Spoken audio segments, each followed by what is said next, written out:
ہماری اس دعا کو قبول فرما لے۔ سیاہ الحرمین علامہ قاری محمد ضیاء الدین مدنی عباسی بھی یہ دعا کیا کرتے تھے، یہ دعا کرتے ہیں، فرماتے ہیں حقانی صاحب ایسا وقت آئے ہم گنبد خضرا کے سامنے ہو،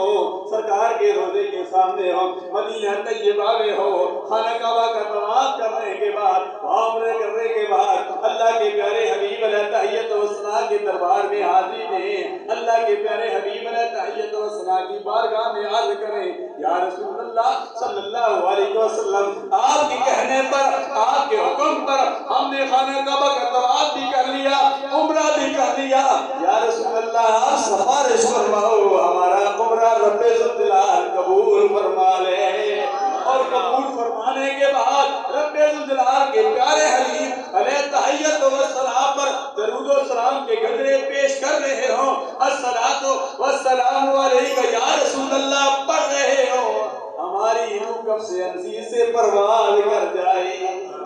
اس لیے تو عمر فاروق رضی اللہ تعالیٰ کو دعا مانگا کرتے تھے، یا الہ العالمین مجھے شہادت کی موت عطا فرمانا، یا اللہ مجھے شہادت کی موت عطا کرنے کے بعد یا الہ العالمین مجھے اپنے پیارے حبیب کے پیارے پیارے شہر میں دفن ہونے کی بھی مہربانی فرما دینا۔ اللہ نے مہربانی فرما دی۔ سبز گنبد دے اندر جو بجلی سی تھا،